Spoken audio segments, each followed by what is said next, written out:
ओम श्री परमात्मने नमः. संत श्रेष्ठ श्री ज्ञानेश्वर माऊली हरिपाठ अभंग क्रमांक 3. त्रिगुण सार निर्गुण हे सार, सार सार विचार हरिपाठ. सगुण निर्गुण गुणांचे अगुण, हरिविण मन व्यर्थ जाय. अव्यक्त निराकार नाही जगाकार, जेथो निचराचर हरिसी भजे. ज्ञानदेवा ध्यानी रामकृष्ण म्हणी, अनंत जन्मोनी पुण्य होय. हरिमुखे म्हणा हरिमुखे म्हणा, पुण्याची गणना कोण करी. अभंगाचा अर्थ भावार्थ पाहूया. त्रिगुण असार निर्गुण हे सार, सारासार विचार हरिपाठ. माऊलीने म्हटलेल्या अभंगातील या ओळींचा अर्थ समजून घ्यायचा असेल तर प्रथम त्रिगुण समजून घेणं आवश्यक आहे. त्रिगुण म्हणजे 3 गुण. ते आहेत सत्वगुण, रजोगुण आणि तमोगुण. या 3ही गुणांनी संपूर्ण सृष्टी बनलेली आहे. प्रत्येक भूतमात्रात हे 3ही गुण कमी अधिक प्रमाणात असतातच. आता सत्वगुण असणे म्हणजे काय, तर ईश्वर भक्ती, ज्ञानप्राप्तीची आवड, दयाभाव, निस्वार्थी सेवा, विवेक, समाधान हे सद्गुण असणे होय. रजोगुण असणे म्हणजे काय, तर सतत काहीतरी करण्याची धडपड, चंचलता, मानसन्मानाची अपेक्षा, अहंकार, सतत संसारात स्वतःला गुंतवून ठेवण्याची आवड हे गुण होत. आणि तमोगुण म्हणजे काय, तम म्हणजे अंधार. अंधारमय गुण कोणते, तर आळस, निष्क्रियता, क्रोध, अज्ञान, चुकीचे वागणे, स्वतःच्या स्वार्थासाठी दुसऱ्याला दुःख देणे हे दुर्गुण होत. सत्वगुण मनाला ऊर्ध्वगतीने उन्नतीकडे नेतात. रजोगुण मनाला सतत प्रपंचात गुंतवून ठेवतात, तर तमोगुण मनाला अधोगतीकडे नेतात. आपल्या सर्वांनाच ठाऊक आहे की सृष्टीचं स्वरूप क्षणाक्षणाला बदलत असतं. दररोज सूर्योदय सूर्यास्त, दिवस रात्र, ऋतुचक्र, पाने फुले उमलणे कोमजणे, तसेच जन्म, बाल्य, तारुण्य, वार्धक्य, मृत्यू अशी ही बाह्य सृष्टी सतत रूप बदलत असते. रजतम सत्व हे त्रिगुण सृष्टीचाच भाग असल्याने तेही सतत बदलतच असतात. एखाद्या मनुष्यात आज सत्वगुण अधिक असतील तर उद्या रजोगुण वाढू शकतात, परवा तमोगुण प्रबळ होऊ शकतात आणि त्यानुसार त्या व्यक्तीचे आचरण बदलत राहते. म्हणूनच माऊली म्हणत आहे, त्रिगुण असार निर्गुण हे सार. त्रिगुण असार म्हणजे त्रिगुण असार आहेत, अशाश्वत आहेत, अस्थिर आहेत. पण ज्या परमात्म्याने हे निर्माण केलेले आहेत तो निर्गुण परमात्मा मात्र या 3 गुणांच्या अतीत पलीकडला आहे. शाश्वत, स्थिर, संपूर्ण विश्वाचे सार आहे तो. आणि म्हणूनच सार असार म्हणजेच हा सारासार विचार करून मनुष्याने श्रीहरीच्या भक्तीकडे, हरिपाठाकडे वळावे आणि स्वतःचे हित कल्याण साधून घ्यावे. हाच संदेश आपल्याला माऊलींच्या या अभंगातून मिळत आहे. पुढे माऊली म्हणतायत, सगुण निर्गुण गुणांचे अगुण, हरिविण मन व्यर्थ जाय.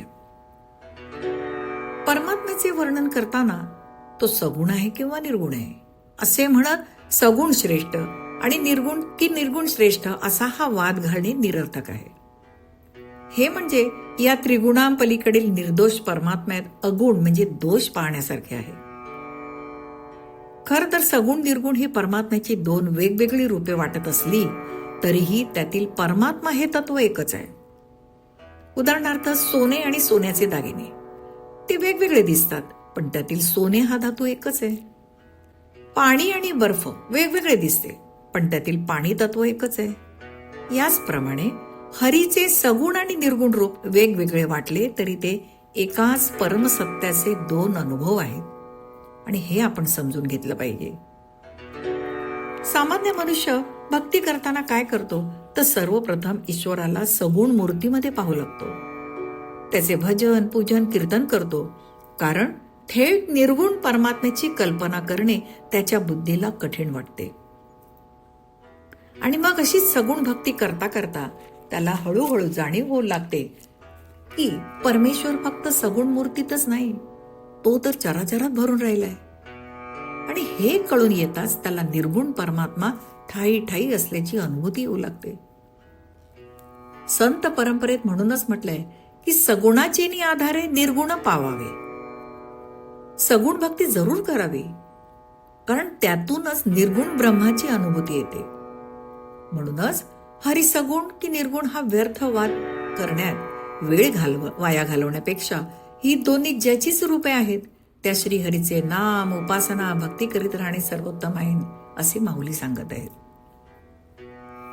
माऊली पुढे म्हणतात, अव्यक्त निराकार नाही ज्या आकार, जेथोनी चराचर हरिसी भजे.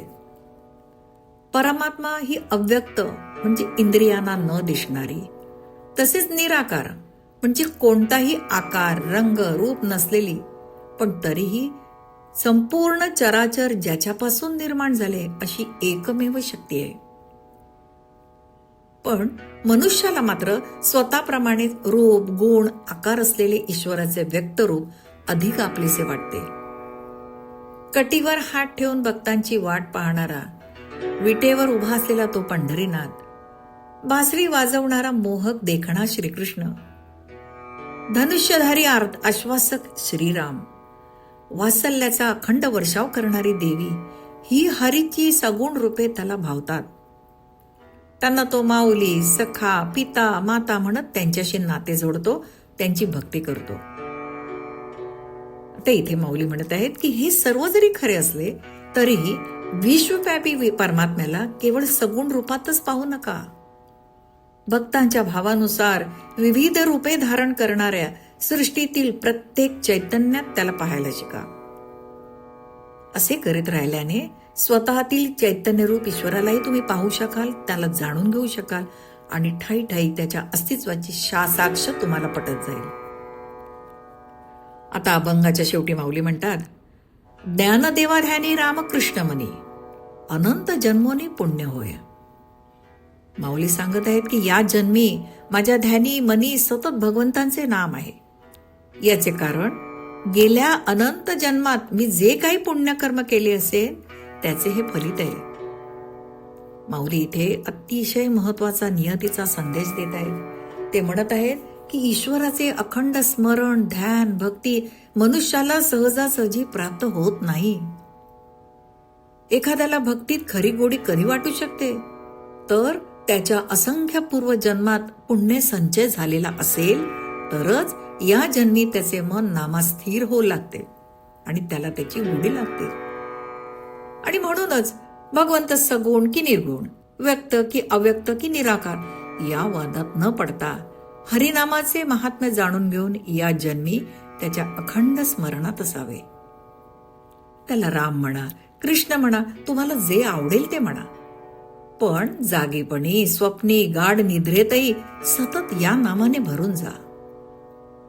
या जन्मी हे ध्येय ठेवून त्याप्रमाणे तुम्ही आचरण ठेवलेत तर तुम्हाला जे पुण्य प्राप्त होईल ते संचित, ते साठलेले पुण्य पुढील अनंत जन्मी तुम्हाला उत्तम फळ देईल. म्हणूनच हरिमुखे म्हणा पुण्याची गणना कोण करी. संत श्रेष्ठ श्री ज्ञानेश्वर माऊली हरिपाठ अभंग क्रमांक 3 इथे संपन्न होत आहे. ओम रामकृष्ण हरी.